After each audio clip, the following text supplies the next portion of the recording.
കഥകളുടെ മായാപ്രപഞ്ചത്തിലേക്ക് എല്ലാവർക്കും സ്വാഗതം. ഹൈന്ദവ ശൈവ പുരാണങ്ങൾ പ്രകാരം ഭഗവാൻ പരമശിവന്റെ പത്നിയും ജഗദീശ്വരിയുമായ സാക്ഷാൽ ആദിപരാശക്തിയുടെ പൂർണ്ണ അവതാരവുമാണ് പാർവതി. ശിവന്റെ പകുതി ശരീരമാണ് ശക്തി സ്വരൂപിണിയായ പാർവതി. ശിവന്റെ യഥാർത്ഥ ശക്തി എന്നത് പാർവതിയായി പുരാണങ്ങൾ സമർത്ഥിക്കുന്നു. ശക്തിയെ കൂടാതെ ശിവനെ ശവസമാനനായി കണക്കാക്കുന്നു. ശൈവ പുരാണങ്ങൾ പ്രകാരം ശരീരത്തിലെ ജീവൻ ശിവനും പാർവതി ബലവുമായി കണക്കാക്കപ്പെടുന്നു. കുങ്കുമം ഭഗവതിയുടെ പ്രസാദമായി ഉപയോഗിക്കപ്പെടുന്ന വസ്തുവാണ്. പരമശിവന്റെ ദിവ്യപത്നിയും സാക്ഷാൽ ആദിപരാശക്തിയുമായ ശ്രീ പാർവതി ഒന്നിലധികം രൂപങ്ങളിൽ പ്രത്യക്ഷപ്പെടുന്നതായി പുരാണങ്ങളിൽ കാണാം. ഇവ ആദിശക്തിയുടെ വ്യത്യസ്ത ഭാവങ്ങളെ പ്രതിനിധീകരിക്കുന്നു. ഭഗവതിയുടെ അവതാരങ്ങൾ സൗമ്യവും ഉഗ്രവും അത്യുഗ്രവുമാണ്. പാർവതി ദേവിയുമായി ബന്ധപ്പെട്ട് പല പുരാണകഥകളും നിലവിലുണ്ട്. അവയിൽ ചില കഥകൾ ഇവയാണ്. ഹൈന്ദവ പുരാണങ്ങളിൽ ത്രിമൂർത്തികളിൽ ഒരാളായ പരമശിവന്റെ ആദ്യ ഭാര്യയാണ് സതി. ബ്രഹ്മാവിന്റെ പുത്രനായ ദക്ഷനും മനുവിന്റെ മകളായ പ്രസൂതിയുമാണ് മാതാപിതാക്കൾ. ദാക്ഷായണി, ഗൗരി, അപർണ എന്നും പേരുകളുണ്ട്. ജഗദീശ്വരിയായ ആദിപരാശക്തിയുടെ അംശമാണ് ദക്ഷപുത്രിയായ സതിയായി അവതരിച്ചത് എന്ന് പുരാണങ്ങൾ പറയുന്നു. ദക്ഷനും ഭാര്യയായ പ്രസൂതിക്കും ജനിച്ച കുട്ടിയായിരുന്നില്ല സതി. അവർ സതിയുടെ വളർത്തച്ഛനും വളർത്തമ്മയുമായിരുന്നു. ഒരിക്കൽ ദക്ഷൻ നാഗമന്ദാകിനിയിൽ സ്നാനം ചെയ്തുകൊണ്ടിരിക്കുമ്പോൾ ഒരു വിരിഞ്ഞ താമരയിൽ കൗതുകമുള്ള ഒരു പെൺപൈതൽ ശയിക്കുന്നത് കാണുന്നു. അത്യാനന്ദപൂർവ്വം അതിനെയെടുത്ത് കൊട്ടാരത്തിൽ കൊണ്ടുചെന്ന് ഭാര്യയായ പ്രസൂതിയെ ഏൽപ്പിക്കുകയും അവരുടെ മകളായി വളർത്തി സതിയെന്ന് നാമകരണം നടത്തുകയും ചെയ്തു. മഹാദേവൻ ബ്രഹ്മാവിന്റെ 5-ാം തല ഛേദിച്ചതിനാൽ ബ്രഹ്മപുത്രനായ ദക്ഷന് ശിവനിൽ വൈര്യം ജനിക്കുന്നു. എന്നാൽ കന്യകയായ സതീദേവിക്ക് ശിവനിൽ പ്രണയമുണ്ടാകുകയും ഭഗവാനെ വരിക്കുകയും ചെയ്യുന്നു.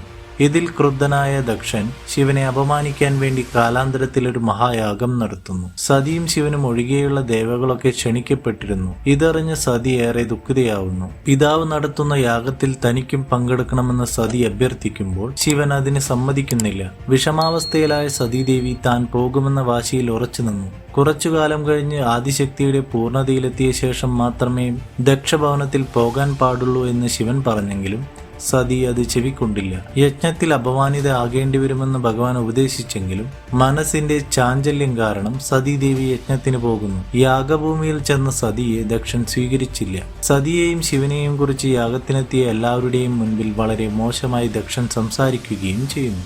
ശിവൻ ദക്ഷനെ അപമാനിക്കുവാനുള്ള കാരണം താനാണ് എന്നതിനാൽ സതി തന്റെ യോഗശക്തി ഉപയോഗിച്ച് സൃഷ്ടിച്ച അഗ്നിയാൽ തന്റെ ദാക്ഷായണി ഭാവത്തിൽ നിന്നും ദേഹത്യാഗം ചെയ്യുന്നു.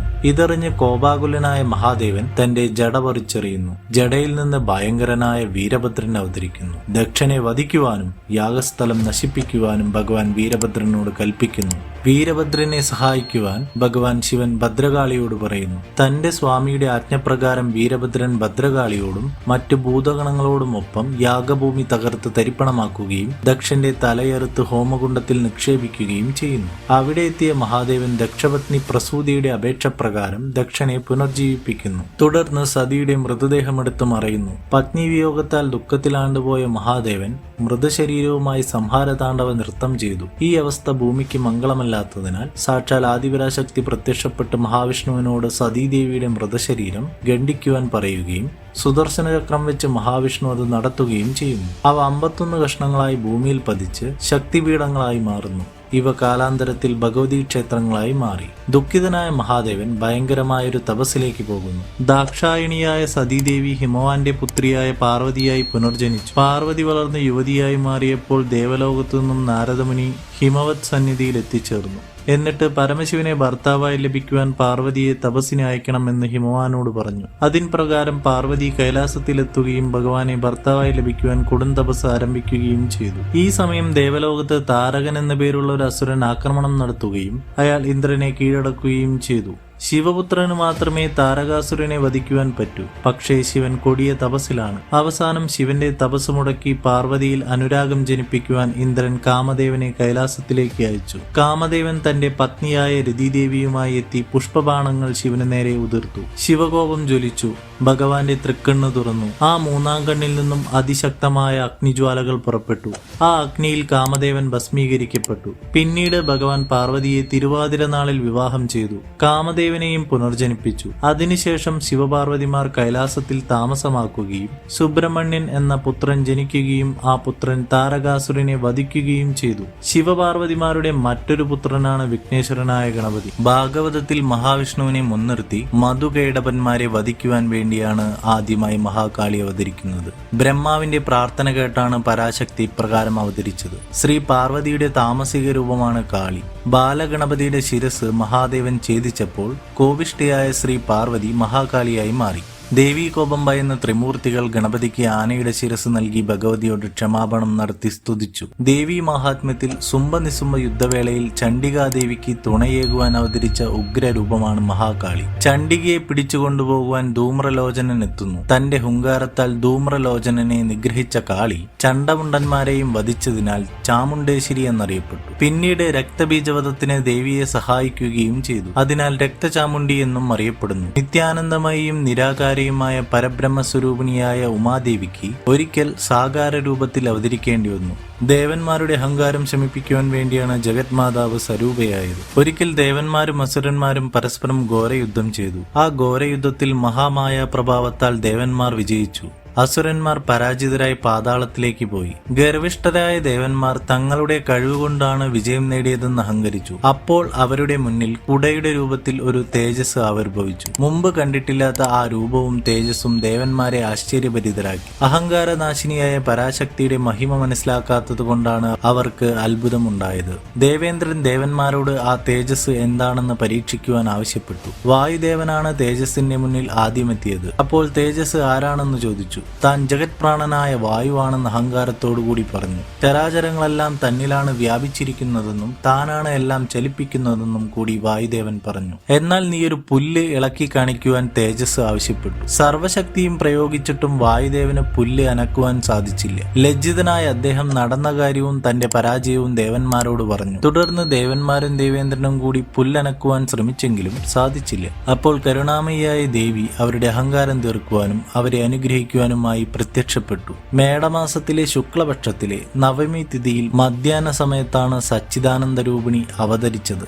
ചുവന്ന വസ്ത്രവും ചുവന്ന മാലയും ധരിച്ച് ചുവന്ന ലേപനങ്ങളോടുകൂടി ചതുർഭുജയായിട്ടാണ് ദേവി ദേവന്മാർക്ക് മുന്നിൽ ദൃശ്യയായത്. താൻ തന്നെയാണ് പരബ്രഹ്മമെന്നും പരംജ്യോതിയെന്നും ദേവി അവരോട് പറഞ്ഞു. ആകാരമില്ലാത്തവളാണെങ്കിലും ചിലപ്പോൾ സാകാരയായും ഭവിക്കും. ചിലപ്പോൾ പുരുഷനായിട്ടും മറ്റു ചിലപ്പോൾ നാരിയായിട്ടും താൻ വർത്തിക്കുന്നു എന്ന് പരാശക്തി പറഞ്ഞു. തനിക്ക് സഗുണമെന്നും നിർഗുണമെന്നും രണ്ട് രൂപങ്ങളുണ്ടെന്ന് ദേവി അറിയിച്ചു. കാളിയും വാണിയും ലക്ഷ്മിയും തന്റെ അംശത്തിൽ നിന്നുണ്ടായവരാണെന്ന് പറഞ്ഞ ദേവി ത്രിമൂർത്തികളും താൻ തന്നെയാണെന്ന് പറഞ്ഞു. വായുവിനെ കൊണ്ടും അഗ്നിയെ കൊണ്ടും ഒക്കെ അതത് കർമ്മങ്ങൾ അനുഷ്ഠിപ്പിക്കുന്നത് ദേവിയാണ്. ചിലപ്പോൾ അസുരന്മാരെയും ചിലപ്പോൾ ദേവന്മാരെയും ദേവി പരാജയപ്പെടുത്താറുണ്ട്. ദേവന്മാർ തങ്ങളുടെ അഹങ്കാരത്തിന് ക്ഷമായാചനം നടത്തുകയും ഇനി അഹങ്കാരം ഉണ്ടാകാതിരിക്കാൻ അനുഗ്രഹിക്കണമെന്ന് അപേക്ഷിക്കുകയും ചെയ്തു.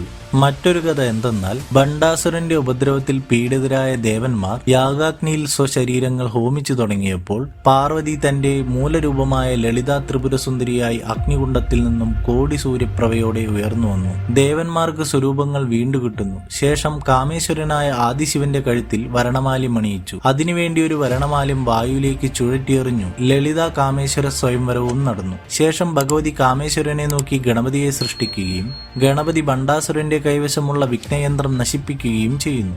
തുടർന്ന് യുദ്ധത്തിൽ ഭഗവതി ഭണ്ഡാസുരനെ വധിക്കുന്നു. ശേഷം ഭഗവതി ശ്രീചക്രരാജം എന്ന സിംഹാസനത്തിൽ ഒരു രാജ്ഞിയെ പോലെ ഇരിക്കുന്നു. അപ്പോൾ വാഗ്ദേവതകൾ ലളിതാ സഹസ്രനാമം എന്ന സ്തോത്രം രചിച്ച് ഭഗവതിയെ സ്തുതിക്കുന്നു. ദശമഹാവിദ്യകളും നവദുർഗയും സപ്തമാതാക്കളും എല്ലാം പാർവതിയാണ്. ദശമഹാവിദ്യകളിലെ ത്രിപുരസുന്ദരി പാർവതീ തന്ത്രമാണ്. ലളിതാ സഹസ്രനാമം, ദേവീ മഹാത്മ്യം, ശിവപുരാണം ഉൾപ്പെടെയുള്ള പൗരാണിക ഗ്രന്ഥങ്ങളിൽ ആദിശക്തി, മഹാശക്തി, പരാശക്തി, ഭുവനേശ്വരി, ദുർഗ, അന്നപൂർണേശ്വരി, മഹാത്രിപുരസുന്ദരി, മഹാകാളി, കാളിക, കാളരാത്രി, മഹാമായ, അപർണ, ശൈലപുത്രി, മഹാഗൗരി, ചണ്ഡിക, ചാമുണ്ടേശ്വരി, കരിങ്കാളി, കൗശികി, ഭഗവതി, പരമേശ്വരി, കാർത്യായനി, നാരായണി, ജഗദംബിക, ശാകംബരി, രാജരാജേശ്വരി, ഗായത്രി, ശിവ, ശരണ്യ, വരാഹി, സർവേശ്വരി, മീനാക്ഷി എന്നിങ്ങനെ 1000-ഓളം പേരുകൾ പാർവതിയുടേതായി പരാമർശിക്കുന്നുണ്ട്. ശിവനും ശക്തിയും ചേർന്നാണ് ബ്രഹ്മാവ്, മഹാവിഷ്ണു, മഹാസരസ്വതി, മഹാലക്ഷ്മി തുടങ്ങിയ സമസ്ത ദേവീദേവന്മാരെയും സൃഷ്ടിച്ചത് എന്ന് ശിവസ്കന്ദ കൂർമ്മ പുരാണങ്ങളിലും ഇതര പുരാണങ്ങളിലും പ്രതിപാദിക്കുന്നു. അതുകൊണ്ട് ശിവനെ ആദിദേവൻ, മഹാദേവൻ, ദേവാദിദേവൻ, മഹേശ്വരൻ, പരമേശ്വരൻ, ഭുവനേശ്വരൻ, സദാശിവം, ഓംകാരം, പരബ്രഹ്മമൂർത്തി, മഹാലിംഗേശ്വരൻ, ഈശ്വരൻ, മഹാകാലേശ്വരൻ, ത്രിപുരാന്തകൻ, പഞ്ചവക്ത്രൻ എന്നും പാർവതിയെ ആദിപരാശക്തി, പ്രകൃതി, മൂലപ്രകൃതി, മഹാദേവി, പരമേശ്വരി, മഹേശ്വരി, ലളിതാ ത്രിപുരസുന്ദരി, മഹാകാളി, നവദുർഗ, ഭുവനേശ്വരി, ഈശ്വരി എന്നീ നാമങ്ങളിൽ വാഴ്ത്തി സ്തുതിക്കുന്നു. അർദ്ധനാരീശ്വരൻ നിർഗുണ പരബ്രഹ്മമായും കണക്കാക്കപ്പെടുന്നു. അതായത് പാർവതിയും ശിവനും ചേർന്ന രൂപം. മഹിഷാസുരനെയും ചണ്ഡമുണ്ടന്മാരെയും രക്തബീജനെയും ശുംഭനിസുംഭന്മാരെയും വധിച്ചത് ശ്രീ പാർവതിയാണ് എന്ന് സ്കന്ദകൂർമ്മ പുരാണങ്ങൾ പറയുന്നു. ദുർഗമാസരനെ വധിച്ചതിനാലാണ് പാർവതിക്ക് ദുർഗ, ശാകംബരി, ശതാക്ഷി എന്നീ പേരുകൾ ലഭിച്ചത് എന്ന് ദേവി ഭാഗവതം പറയുന്നു. കാളികാ പുരാണത്തിൽ ശിവപത്നിയായ മഹാകാളിയുടെ സ്വാത്വിക ഭാവമാണ് പാർവതി. മഹാകാളദേവനായ ശിവന്റെ ശക്തിയാണ് മഹാകാളി. ആഹാരം നൽകുന്ന രൂപത്തിൽ കയ്യിൽ കോരികയുമായി നിൽക്കുന്ന പാർവതി ദേവിയെ അന്നപൂർണേശ്വരി എന്ന് വിളിക്കുന്നു. ദേവി ഭാഗവതത്തിൽ ദേവന്മാർക്ക് മുന്നിൽ പ്രത്യക്ഷപ്പെടുന്ന ആദിപരാശക്തി പാശാങ്കുശങ്ങൾ ധരിച്ച് വരദാഭയമുദ്രയോടെ നിൽക്കുന്ന ഭുവനേശ്വരി ദേവിയാണ്.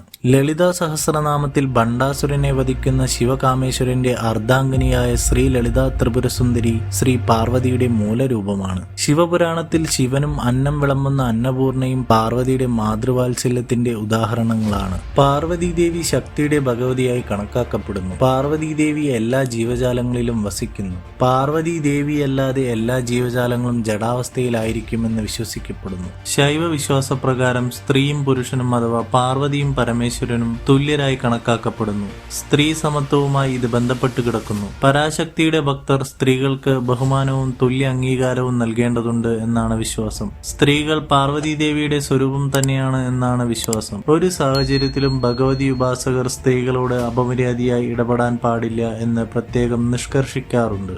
സ്ത്രീകൾ ദുരിതം അനുഭവിക്കുന്ന ഇടങ്ങളിൽ അഭിവൃദ്ധി അല്ലെങ്കിൽ ഐശ്വര്യം ഉണ്ടാവില്ല എന്ന വിശ്വാസത്തിന്റെ കാരണം ഇതാണ് എന്ന് കരുതപ്പെടുന്നു. സ്ത്രീകൾ സന്തോഷിക്കുന്ന ഇടങ്ങളിൽ പാർവതി ദേവി അനുഗ്രഹം ചൊരിയുന്നു എന്ന് വിശ്വസിക്കപ്പെടുന്നു. പർവ്വതരാജനായ ഹിമവാന്റെ പുത്രിയായതിനാലാണ് ഭഗവതിക്ക് പാർവതി എന്ന പേര് വന്നത്. സർവമംഗളം, ഇഷ്ടവിവാഹം, ദീർഘമാംഗല്യം, ദാരിദ്ര്യമുക്തി, ഭയമോചനം എന്നിവയാണ് പാർവതി ഉപാസനയുടെ ഫലം എന്ന് വിശ്വാസികൾ കരുതുന്നു. പുരാണങ്ങൾ പ്രകാരം ഹിമവാന്റെയും മേനറാണിയുടെയും പുത്രിയായി സർവേശ്വരിയായ ആദിപരാശക്തി അവതരിക്കുകയും മഹാദേവനെ വിവാഹം ചെയ്യുകയും ചെയ്തു എന്നാണ് സങ്കല്പം. ഗണപതി, സുബ്രഹ്മണ്യൻ എന്നിവർ മക്കളാണ്. പ്രപഞ്ചനാഥയായ ഭുവനേശ്വരിയും ത്രിപുരസുന്ദരിയും പ്രകൃതിയും വികൃതിയും കുണ്ടലിനിയും പരമേശ്വരിയുമാണ് പാർവതി. പരമശിവനെയും പാർവതിയെയും ഈ പ്രപഞ്ചത്തിന്റെ മാതാപിതാക്കന്മാരായ പരബ്രഹ്മരൂപികളായി ശൈവപുരാണങ്ങൾ വർണ്ണിക്കുന്നു. ഓം ഹ്രീം നമഃശിവായ എന്ന ശക്തി പഞ്ചാക്ഷരി മന്ത്രം ശിവപാർവതിമാരെ ഉദ്ദേശിച്ചിട്ടുള്ളതാണ്.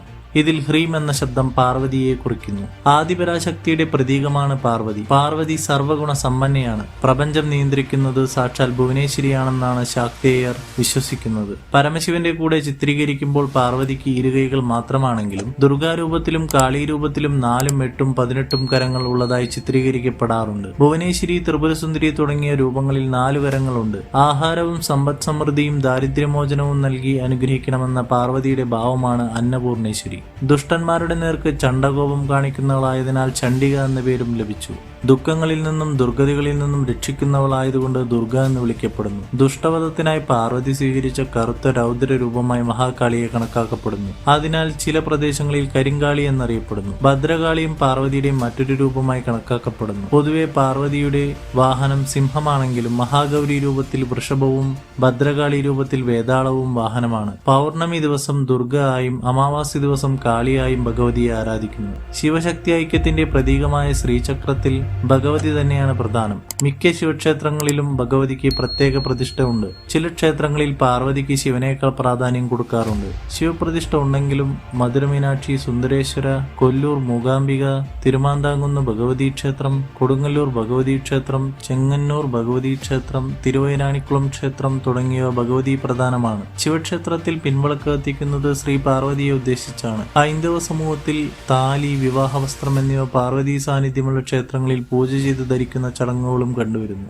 സന്ധ്യയ്ക്ക് 6 മണി മുതൽ രാത്രി 9 മണി വരെയുള്ള സമയമാണ് പാർവതീയാമം. ദേവീപുരാണങ്ങൾ പ്രകാരം ആദിപരാശക്തി ശിവന് ചുറ്റും പലവിധ ഭാവത്തിൽ തന്റെ ശക്തിയെ ആവിഷ്കരിക്കുമ്പോഴാണ് ശിവൻ സ്പന്ദിക്കാൻ പോലും ശക്തനാകുന്നത്. ഇത്തരത്തിലുള്ള ശിവന് ചുറ്റുമുള്ള 10 ദിശകളിൽ വർത്തിക്കുന്ന ശക്തിയുടെ 10 ആവിഷ്കാരങ്ങളെയാണ് ദശമഹാവിദ്യ എന്ന് പറയപ്പെടുന്നത്. ശിവന്റെ മുന്നിൽ കാളിയും, മുകളിൽ താരയും, താഴെ ഭൈരവിയും, വലതുഭാഗത്ത് ചിന്നമസ്തയും, ഇടതുഭാഗത്ത് ഭുവനേശ്വരിയും, പിന്നിൽ ബഗളാമുഖിയും, ആഗ്നേയം അഥവാ തെക്ക് കിഴക്കിൽ ധൂമാവതിയും, തെക്ക് പടിഞ്ഞാറിൽ മഹാലക്ഷ്മിയും, വായുകോണിൽ അഥവാ വടക്ക് പടിഞ്ഞാറിൽ മാതങ്കിയും, ഈശാനകോണിൽ അഥവാ വടക്ക് കിഴക്കിൽ ഷോഡശി അഥവാ ത്രിപുരസുന്ദരിയും സ്ഥിതി ചെയ്യുന്നു. ചൊവ്വ, വെള്ളി, പൗർണമി, അമാവാസി തുടങ്ങിയവ പ്രധാന ദിവസങ്ങളാണ്. നവരാത്രി, തൃക്കാർത്തിക, തിരുവാതിര ആഘോഷം തുടങ്ങിയവ ഭഗവതിക്ക് പ്രാധാന്യമുള്ള ദിവസങ്ങളാണ്.